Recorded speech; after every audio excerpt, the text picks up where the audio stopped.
artists are given prominence in the Hebrew Bible. One is Bezalel, the chief architect of the Mishkan, who is mentioned at the beginning of this week's parasha. And the other is Hiram, Solomon's advisor and chief architect of the temple in Jerusalem. Bezalel makes his first appearance in Exodus 31, where God charges him with the construction and design of the tabernacle. I think we've lost our slides, haven't we? Oh, there we go. They're back. This is the verse. See, says God, I have singled out by name Bezalel, son of Uri, son of Hur of the tribe of Judah.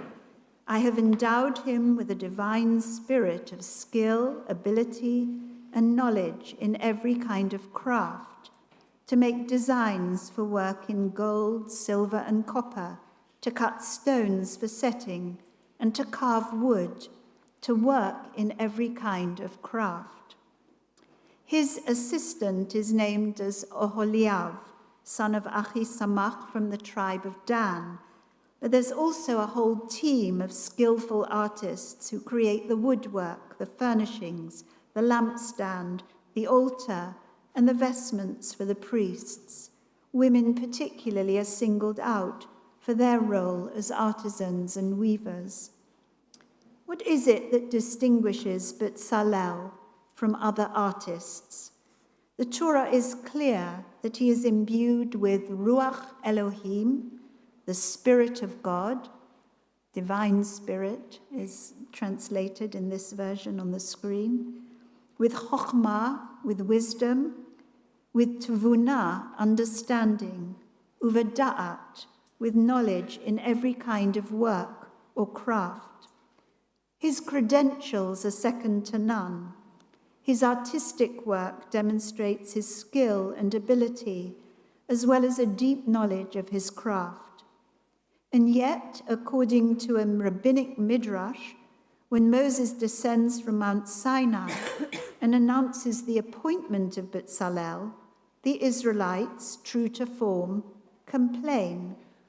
We don't believe, they said, that God appointed Bezalel as chief architect. You, Moses, appointed him yourself, only because you're related to him.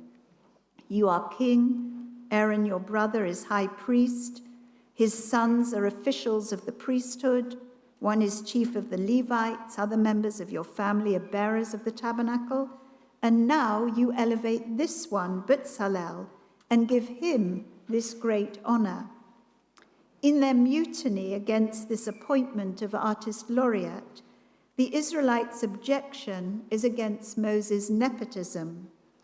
On the other hand, they may be complaining about Bezalel's role in cleansing the stain of the golden calf by building the Mishkan.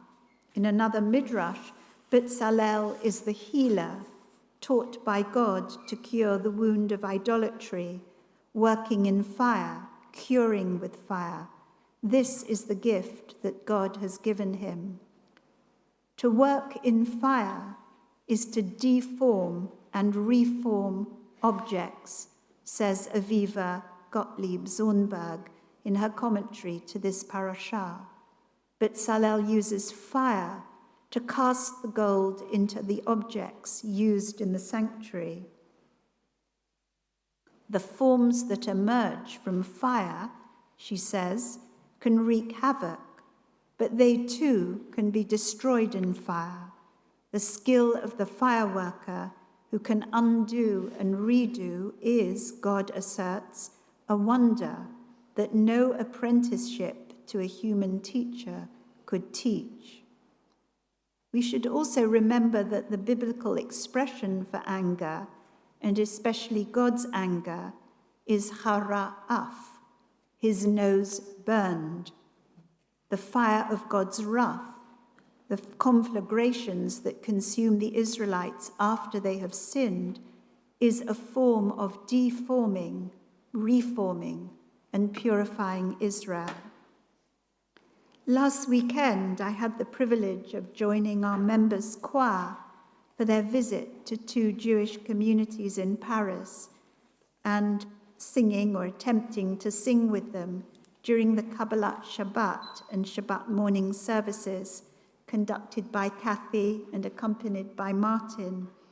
It was very special to be part of this growing community of singers within our congregation, individuals who are so committed to our synagogue and passionate about music. On Sunday morning, grey skies and rain drove me into the Picasso Museum to see an exhibition entitled Degenerate Art, paintings and sculptures deemed to be unacceptable to the Nazi regime. More than 100 artists were blacklisted from 1933 onwards. German artists, Polish, Jewish, communist, anyone, in fact, whose art did not conform to Nazi ideas of Aryan purity and classical form. The regime called this art entartata, meaning degenerate, labeling some artists as sick and corruptive. In 1937, the Nazis confiscated thousands of modern artworks from German museums and displayed many in a degenerate art exhibition in Munich. The artist's work was exhibited in a cramped and crowded environment, some paintings just hanging from the ceiling, with propaganda mocking their integrity and artistic merits. One room was devoted to the work of Jewish artists who were specifically targeted. It contained works by Marc Chagall, Yankel Adler, and Ludwig Meitner, all attacked, as were Jewish art dealers, for being the linchpins of a system intended to corrupt the Jewish soul. In the years that followed 1937, the Nazis destroyed several thousand confiscated works of art, including burning them. The fire brigade was called to burn them. They sold many of the most valuable works to enrich the regime and prepare for war. The rabbinic imagination considers a world in which Bezalel's appointment is questioned because he belongs to a specific tribe, and perhaps because he continues to use the same material and processes that we used to build the golden calf. Nazi Germany called into question and eliminated art, with its ability to express deep truths in a world of politics and war, where the ideals of beauty and truth clashed with a violent and coercive fascist ideology. In a lecture here at the LJS in November 2021, marking the 25th anniversary since the installation of our Shoah Memorial, the artist Anish Kapoor spoke about the critical role played by violence in the formation of art. He said, "We human beings hold within us a deep beauty and deep violence. Beauty is around us at every moment, and yet somehow we too often fail to see it or cannot allow ourselves to see it. Violence is with us as a constant. Violence is the inarticulate, unspoken, or unrecognized known. Violence sits within us waiting to pounce. It readily finds voice in collective acts of horror, political and communal. And yet violence is deeply generative. It has a pivotal role to play in the formation of art." Oh, a bit early there. I'll show you those in a minute. When in 1933, the Nazis created the Wright Chamber of Culture, overseeing the production of art, music, theatre, radio, and writing in Germany, we see a form of external coercion and violence at play, repressing the creativity and artistic experimentation of hundreds of artists. Modern art, expressionism, the avant-garde, and other contemporary movements were seen as harmful and corruptive, representing the sick minds of the artists. Some of the most poignant work in the exhibition are by the German artist Elfriede Lohse-Wechtler, whose works were banned and destroyed by the Nazis. She trained at the Royal Art School Dresden from 1915 to 1918.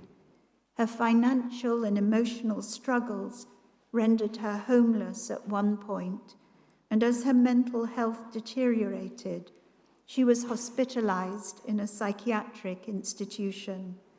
Some of her drawings and paintings of that period are of her fellow patients, capturing a brokenness of spirit, their sadness, a little of their unkemptness, but also a sense of dignity in their facial expressions.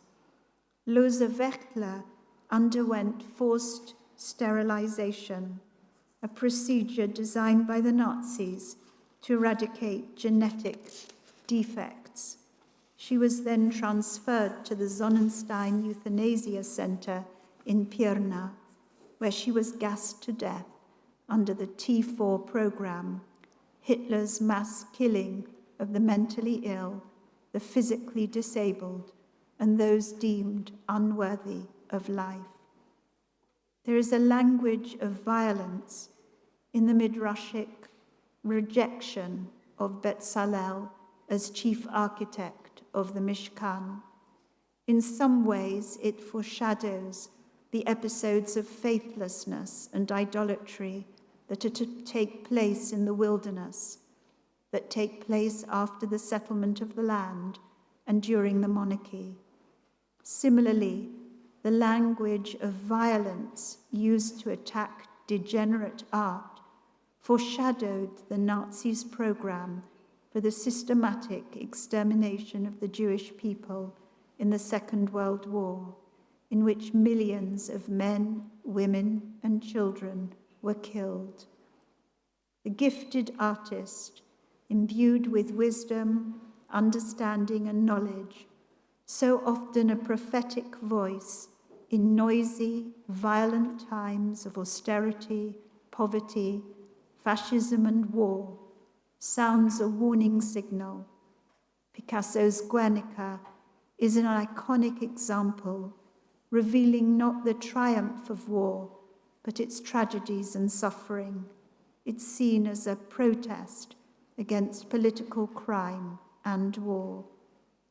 I am intrigued by the way the Torah embeds this message in the figure of Bezalel, seen by some rabbinic interpretations as subversive, a protest against using gold for idolatrous means, creating instead a sacred space in which God's presence would come to rest upon the people of Israel and enable the process of teshuvah, of repentance, to heal broken spirits.